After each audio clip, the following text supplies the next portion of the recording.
Students, good morning, good afternoon, good evening. सब लोग ठीक है घर में? आज हम लोग एक नए टॉपिक के साथ आ रहे हैं, वो है कारक। अब आप लोगों ने सोचा होगा कि यहाँ पे फूल क्यों है कि नहीं? आज मैं एक फूलों के साथ आ रही हूँ। देखो तो सुंदर एक फूल यहाँ पे मैंने बनाया है। ऐसा करने से क्या होता है, जो भी हम लोग पढ़ने के लिए जा रहे हैं, कभी कभी ऐसे याद रखने के लिए भी ठीक होता है कि वो एक फूल ऐसा ड्रॉ किया था मैम ने, उस पे ऐसे ऐसे लिखा था, नीचे पे ऐसा था, ऐसे करके याद रखने के लिए क्या होता है, बहुत अच्छा होता है। इसलिए मैंने ऐसे मतलब फूल को यहाँ पे चित्र बनाया है। देखिए तो अब मैं बोल रही हूँ, आज मैं कारक के साथ आ रही हूँ आप लोग के सामने, ठीक है?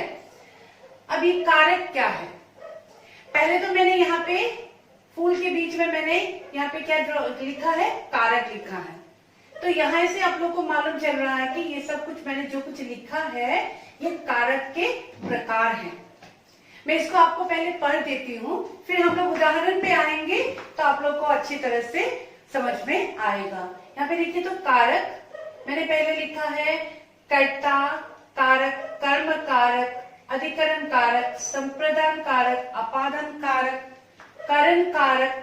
फिर यहाँ पे दो पत्ते भी मैंने ड्रॉ किए हैं और उसमें मैंने लिखा है संबंध कारक, संबोधन कारक।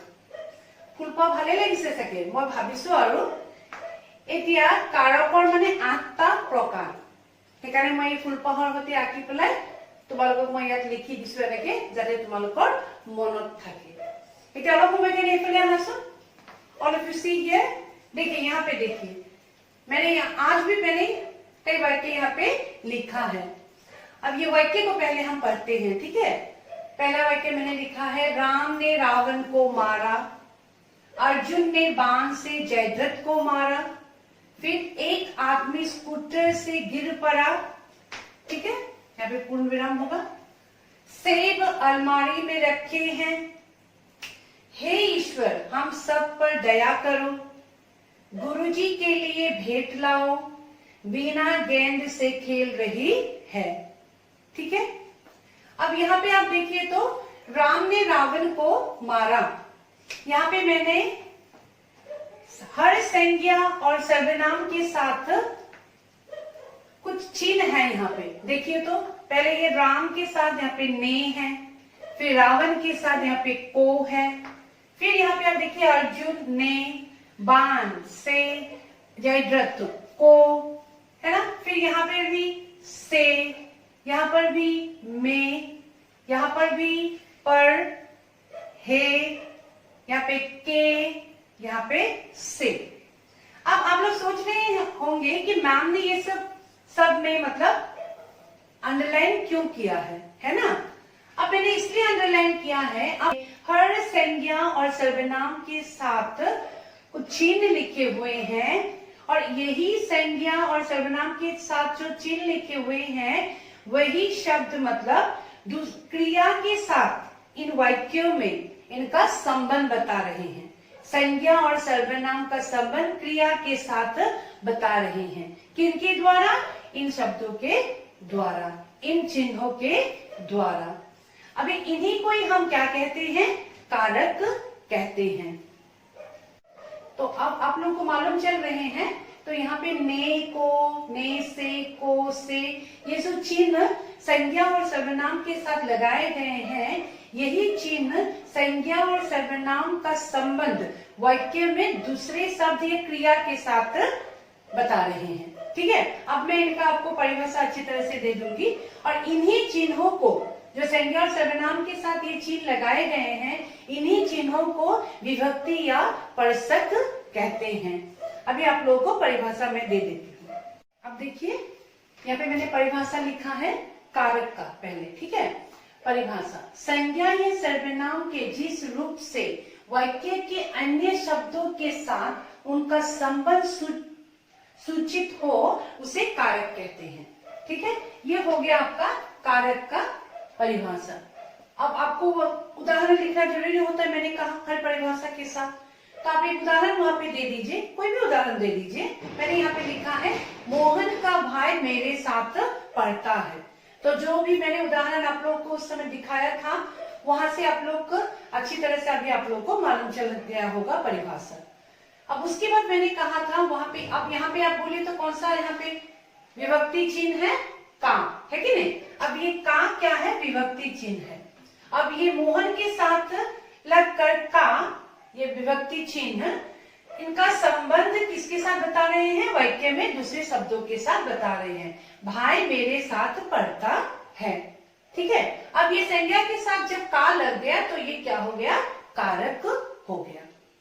अभी विभक्ति या विभक्ति चिन्ह किसे कहते हैं? अब विभक्ति चिन्हों को बच्चों याद रखना पर्षक भी कहते हैं। अब यहाँ पे आप लोग देखिए तो कारकों को बताने वाले जो चिन्ह संज्ञा या सर्वनाम शब्दों के साथ लगाए जाते हैं उन्हें विभक्ति या पर्षक कहते हैं। परीक्षा में आते हैं। आप वो उदाहरण वहां पे दे दीजिए, कोई भी उदाहरण लिख लीजिए। मैंने यहाँ पे लिखा है ने, को, से, के लिए आदि। ये सब क्या है? विभक्ति चिन्ह है, उन्हें पर्षक भी कहते हैं। कभी कभी परीक्षा में आते हैं विभक्ति चिन्ह को और क्या कहा जाता है, तो आप लोग को लिखना पड़ेगा पर्षक। अब आएंगे हम कारक के 8 प्रकार होते हैं, जो मैंने आपको फूल ड्रॉ करके, फूल का चित्र बनाकर आप लोगों को मैंने दिखाया था। आप लोग को याद है अभी शायद, है ना? पहले क्या था? कर्ता, कर्म, अपदान, करण, संप्रदान, अधिकरण, संबंध, संबोधन, ठीक है। अब इन्हीं सभी कारकों को अभी हम क्या करेंगे? एक एक से पढ़ेंगे, ठीक है। अब देखिए यहाँ पे मैंने 8 कारकों के नाम लिखा है और उनके चिन्ह लिखे हैं। देखिए, कारक ने, विभक्ति ने होते हैं।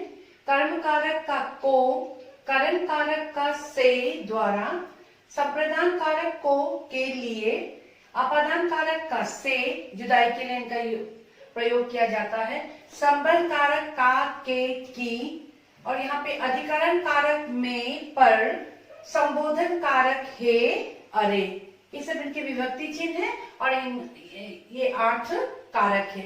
इनको आपको अच्छी तरह से याद रखना है। आप इसको ऐसे भी याद रख सकते हैं। देखिए तो कर्ता ने, कर्म को, करण से, संप्रदान को, के लिए, अपादान कारक से, संबंध कारक का के की, अधिकरण कारक में, पर, संबोधन कारक हे, अरे। इसको अगर आप ऐसे वाक्य जैसे बनाकर थोड़ा सा याद करने के लिए कोशिश करें तो इसको आप लोग आसानी से याद कर सकते हैं। फिर इस चार्ट को आप लोग अपने आप लिख सकेंगे, तब आप लोग के लिए बहुत आसानी होगी। अब हम एक एक करके इनका परिभाषा भी जानेंगे उदाहरण से ही। अब यहाँ पे देखिए तो परिभाषा, पहला वाला कर्ता, ठीक है। ये कर्ता, काम करने वाले को कर्ता कहते हैं और इसका चिन्ह क्या था? ने। मैंने यहाँ पे उदाहरण लिखा है, देखिए तो लता ने गीत गाया, और दूसरा उदाहरण राम ने रोटी खाई। विभक्ति तो आसानी से आप लोग को मालूम है, यहाँ पे ने है, यहाँ पे ने है ना। तो ये क्या हो गया? कर्ता कारक का उदाहरण है। अब इसमें कहा है कि काम करने वाले को, यहाँ पे काम कौन कर रहे हैं? लता कर रही है। वो क्या कर रही है? गीत गा रही है। इसलिए लता यहाँ पे क्या हो गया है? कर्ता कारक हो गया, लता ने। तो ये क्या हो गया है? कर्ता कारक हो गया है, ठीक है। कर्ता कारक हो गया है। यहाँ पे राम के साथ ने लगने से, काम तो राम कर रहे हैं, राम ने, ये ऐसे लगने पर ये क्या हो गया है? ये वाक्य क्या हो गया है? कर्ता कारक हो गया है। ये क्या हो गया? कर्ता कारक हो गया है, ठीक है। अब याद रखिए। अब दूसरे में आइए तो दूसरा बोला था क्या? कर्म कारक, है ना। क्या था? कर्म कारक। जिस वस्तु पर कर्ता के व्यापार का फल पड़े उसे क्या कहते हैं? कर्म कहते हैं। नो, कर्ता के व्यापार का फल पड़े, ठीक है। अब यहाँ उदाहरण में आइए तो राम ने रावण को मारा। अब कर्ता का फल कहाँ पे पड़ रहा है? रावण को, है ना, इस पर पड़ रहा है। किसको मारा? राम ने रावण को मारा। तो अब ये को यहाँ पे क्या हो गया? रावण के साथ लगने पर ये क्या हो गया है? वाक्य अभी ये रावण को हो गया है। अब कर्म ये पड़ा है, इसलिए ये क्या हो गया है? कर्म कारक हो गया है। अब यहाँ देखिए तो करण कारक, ठीक है। करण उसे कहते हैं जिसके द्वारा कर्ता काम करे। ओके, इसका चिन्ह क्या था? से, जिसके द्वारा काम करे। दो कारक में हम लोग को से मिला था, अब याद रखिए। हाँ, पहला वाला अभी करण कारक में भी से है और अपादान में भी से है। हम लोग देखेंगे इसको फिर से बारीकी से, ठीक है। अब यहाँ पे देखिए तो लड़के हॉकी से खेल रहे हैं, फिर शिकारी हिरण को बंदूक से मारता है। यहाँ हमेशा आप याद रखिए करण मतलब साधन। इसको शॉर्ट फॉर्म में ऐसे आप लोग याद रख लीजिए, साधन मतलब किसी साधन के द्वारा मतलब कर्ता क्या करते हैं? काम करते हैं। अब वाक्य में आइए तो उदाहरण में लड़के हॉकी से खेल रहे हैं। अब ये हॉकी क्या हो गया है? एक साधन है कि नहीं? और ये क्या है? कर्ता है, ठीक है। ये क्या है? कर्ता है। अब हम लोगों ने परिभाषा में हमें क्या मिला है कि उसे कहते हैं जिसके द्वारा कर्ता काम करे। तो कर्ता किसके द्वारा काम कर रहे हैं? ये कर्ता हॉकी के द्वारा काम कर रहे हैं। हॉकी एक साधन है, उसे लेकर वह क्या कर रहा है? खेल रहा है। तो ये अभी क्या हो गया है? क्या हो गया है? करण कारक। तो करण मतलब हमेशा आप लोग याद रखिए साधन। कर्ता किसी साधन के द्वारा काम को करेगा। अब यहाँ पे देखिए तो शिकारी हिरण को बंदूक से मारता है, ठीक है। तो किसकी कौन से साधन के द्वारा मार रहा है? बंदूक। बंदूक यहाँ पे साधन है, तो बंदूक के द्वारा ये शिकारी जो है कर्ता काम को कर रहे हैं। तो जब साधन के द्वारा किसी काम को करते हैं उसे हम क्या कहते हैं? करण कारक। तो जिसके द्वारा कर्ता काम करे, ठीक है। अब यहाँ पे आप आइए तो संप्रदान कारक अभी, ठीक है। उसे कहते हैं जिसके लिए कर्ता काम करे, ठीक है। ये हो गया जिसके लिए कर्ता काम करते हैं, ठीक है। इसका चिन्ह है के लिए। कर्ता किसके लिए काम करते हैं? जिसके लिए काम करते हैं उसे कर्ता, उसे क्या कहते हैं? हमें संप्रदान कारक कहते हैं, ठीक है। अब उदाहरण में आइए तो मैं बच्चे के लिए खिलौना लाया। अब कर्ता किसके लिए काम कर रहे हैं? बच्चे के लिए काम कर रहे हैं, ठीक है। बच्चे के लिए वो खिलौना लाए हैं। फिर गुरुजी के लिए कुर्सी दो। अब गुरुजी के लिए वो क्या कर रहे हैं? कर्ता काम कर रहे हैं, कुर्सी को देने के लिए कह रहे हैं। जब भी आपको ऐसा वाक्य मिले के लिए होने से तो आप लोग को मालूम ही चल जाएगा कि वह जो जब ये विभक्ति वहां पे होंगे तो वह संप्रदान कारक होंगे। उसके साथ याद रखिए जिसके लिए कर्ता काम करते हैं। ओके, ये हो गया। बाकी चार भी आपको मैं अभी देती हूँ। अब देखिए अपादान कारक, उसे कहते हैं जिससे कोई वस्तु अलग हो। मैंने पहले भी आप लोगों को कहा था ना, करण कारक में आप लोग याद रखिए से था। यहाँ पर भी अपादान कारक है, यहाँ पर भी इनका चिन्ह क्या है? से है। मैं इसका अंतर और अच्छे से आप लोगों को कहा था ना, करण कारक में आप लोग याद रखिए से था, यहाँ पर भी अपादान कारक है, यहाँ पर भी इनका चिन्ह क्या है? से है। मैं इसका अंतर और अच्छे से आप लोगों को समझा दूंगी। अब यहाँ पे आएंगे, उसे कहते हैं जिससे कोई वस्तु अलग हो। मैंने उदाहरण यहाँ पे रखा है, पेड़ से पत्ते गिरते हैं। अब बच्चे देखिए तो पेड़ है और उनसे पत्ते गिरकर क्या हो रहा है? अलग हो रहा है। जब ऐसे वाक्य आप लोग को मिलेंगे जहां पे मतलब कोई वस्तु अलग होने की आप लोग को ज्ञान पड़े, तब आप उससे क्या करेंगे? क्या कहेंगे? अपादान कारक कहेंगे। पेड़ से पत्ते गिरते हैं। अब यहाँ पे आइए तो संबंध, ये रहा अपादान और ये रहा संबंध कारक नाम। उसे कहते हैं जिससे एक संज्ञा का दूसरी संज्ञा के साथ संबंध जाना जाए, उसे क्या कहेंगे? हम संबंध कारक कहेंगे।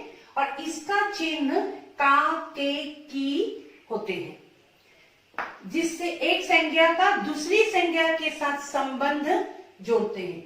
अब मैंने यहाँ पे उदाहरण रखा है, जैसे देखिए तो कमला की फ्रॉक। अब कमला भी संज्ञा है, फ्रॉक भी संज्ञा है। अब बीच में ये क्या है? कारक चिन्ह है। अब ये कौन सा कारक चिन्ह है? संबंध कारक चिन्ह है। तो यहाँ पे कमला और फ्रॉक के बीच में ये की क्या कर रही है? संबंध ला रही है, इसलिए इसको क्या कहेंगे? संबंध कारक कहते हैं। जैसे राम का कोट, यहाँ पे का क्या है? विभक्ति चिन्ह है, ठीक है। राम के साथ कोट, ये दोनों ही क्या है? संज्ञा है। दोनों का क्या बता रहे हैं? संबंध बता रहे हैं। फिर बच्चों के लिए खिलौने, यहाँ पर भी बच्चों और खिलौने दोनों संज्ञा है, इसके बीच में के है, के विभक्ति, और इस के विभक्ति ने इन दोनों संज्ञा की क्या बता रहे हैं, संबंध बता रहे हैं। एक के साथ दूसरे की क्या बता रहे हैं, संबंध बता रहे हैं। तो ऐसे जब विभक्ति आपको दिखाई देंगे जिसमें एक संज्ञा का दूसरी संज्ञा के साथ संबंध जाना जाए, उसे ही हम क्या कहेंगे, संबंध कारक कहेंगे। अब यहाँ पे आइए तो अधिकरण, ये क्या है, अधिकरण।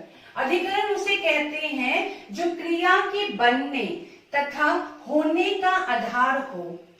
ठीक है, क्रिया के बनने और होने का आधार हो।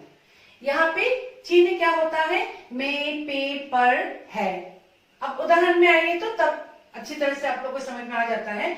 दाल में नमक थोड़ा है, भौरा फूल पर बैठा है। अब विभक्ति यहाँ पे क्या है, में है। अब विभक्ति यहाँ पे क्या है, पर है, और यहाँ पे क्रिया का आधार हो रहा है, इसलिए ये क्या है, अधिकरण कारक है।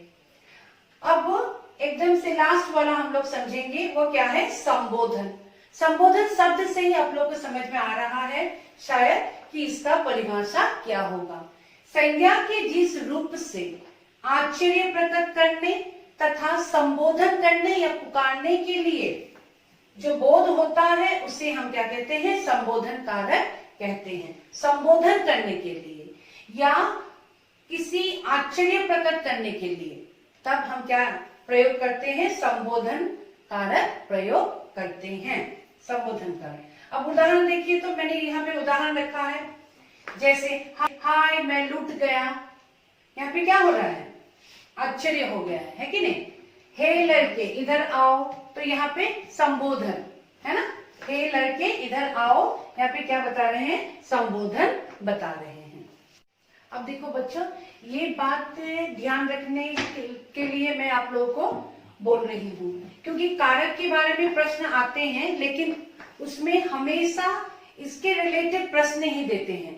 ठीक है, पहले तो कारक किसे कहते हैं, कारक के कितने प्रकार होते हैं, ये सब आप लोग आसानी से लिख भी पाएंगे और आप लोगों ने जान भी लिया है। अब इस दोनों कारक में आप लोगों को अंतर जानना बहुत जरूरी है। वैसे तो करण और अपादान कारक में दोनों का चिन्ह क्या होता है, से होता है ना। इसका भी से है और इसका भी से है, दोनों का तो चिन्ह एक ही है लेकिन इसमें बहुत ज्यादा अंतर है।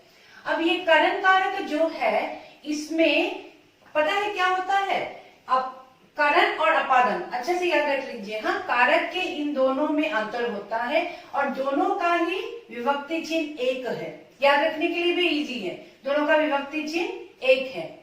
लेकिन यहाँ पर क्रिया का साधन पर फल पड़ता है और यहाँ पर मतलब जुदाई के बारे में बोध होता है, यही दोनों में अंतर है कारक में। यहाँ पे आप देखिए तो साधन, करण मतलब साधन, कर्ता किसी साधन के द्वारा काम करते हैं, ठीक है, और यहाँ पे जुदाई के बारे में कहा जाता है। अब यहाँ पे देखिए तो शिकारी ने शेर को बंदूक से मारा, अब ये बंदूक क्या है, साधन है ना, ये क्या है, साधन है।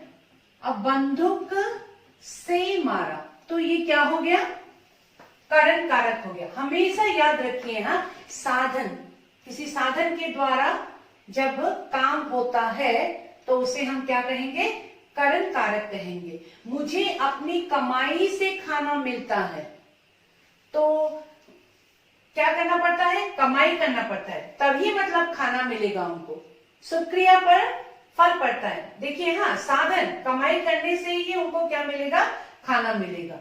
फिर यहाँ पे आप देखिए तो साधुओं की संगति से बुद्धि सुधरती है, तो संगति से ही क्या होगा, बुद्धि सुधरेगी, याद रखिए, ठीक है।